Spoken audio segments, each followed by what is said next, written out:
ত্রয়োদশ জাতীয় সংসদ নির্বাচনে মনোনয়ন সংগ্রহ ও দাখিলের জন্য হাতে আছে আর মাত্র একদিন।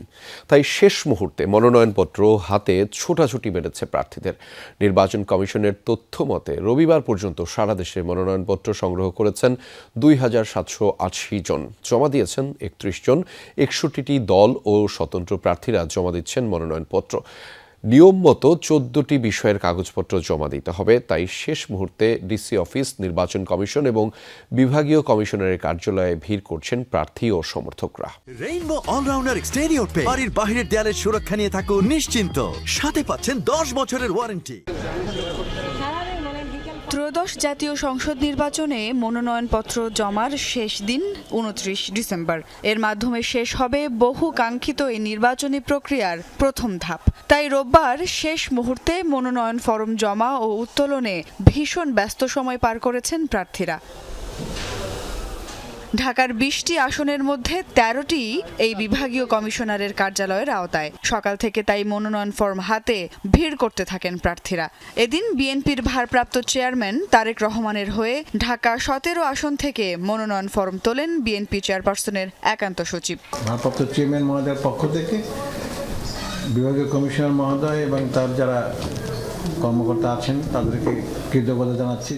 এই আসনে তারেক রহমানের প্রতিদ্বন্দ্বী জামায়াতে ইসলামীর ডাক্তার এস.এম. খালিদুজ্জামান। বিকেলে মনোনয়ন ফর্ম জমা দিয়ে তিনি হাড্ডাহাড্ডি লড়াইয়ের আশা প্রকাশ করেন। জনগণ এবার কোনো দল দেখে ভোট দেবে না বলেও বিশ্বাস তার। নতুন জেনারেশন এই অ্যান্ড্রয়েড যুগে তারা এই ব্যক্তি যিনি ভোটে দাঁড়াচ্ছে তাদের অতীত রেকর্ড, তাদের শিক্ষাগত যোগ্যতা, তাদের বর্তমান যোগ্যতা এবং সামনে দেশকে তারা কিভাবে এগিয়ে নিয়ে যেতে পারে সেটা দেখেই তারা ভোট দিবে।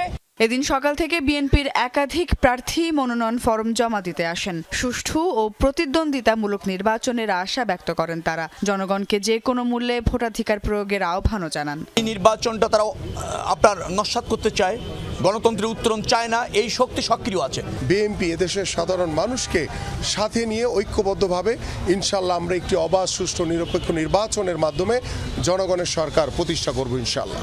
বাংলাদেশের পক্ষের শক্তি বিগত সময়ে শক্তিশালী ছিল, এখনো শক্তিশালী আছে এবং বাংলাদেশ জাতীয়তাবাদী দল এই আদর্শে বিশ্বাসী।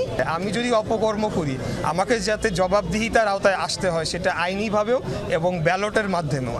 অন্যান্য দল এবং স্বতন্ত্র প্রার্থী হিসাবেও মনোনয়ন জমা দিয়েছেন অনেকে। প্রভাব খাটিয়ে যেন অন্যবারের মতো এবারের ভোটকেও কেউ কলুষিত করতে না পারে সেই দাবি জানান তারা। একটি প্রতিযোগিতামূলক এবং প্রতিদ্বন্দ্বিতামূলক একটি নির্বাচন হবে, কিন্তু জনগণকে বেছে নিতে হবে যে তাদের আপন মানুষ কারা। সোমবার মনোনয়নপত্র জমা উত্তোলন শেষে যাচাই বাছাই চলবে ৪ জানুয়ারি পর্যন্ত। সব প্রক্রিয়া শেষে ২১ জানুয়ারি চূড়ান্ত প্রার্থী তালিকা প্রকাশ। এরপরই ২২ জানুয়ারি থেকে শুরু হবে প্রচারণা। সুমাইয়া ঐশী, যমুনা নিউজ, ঢাকা।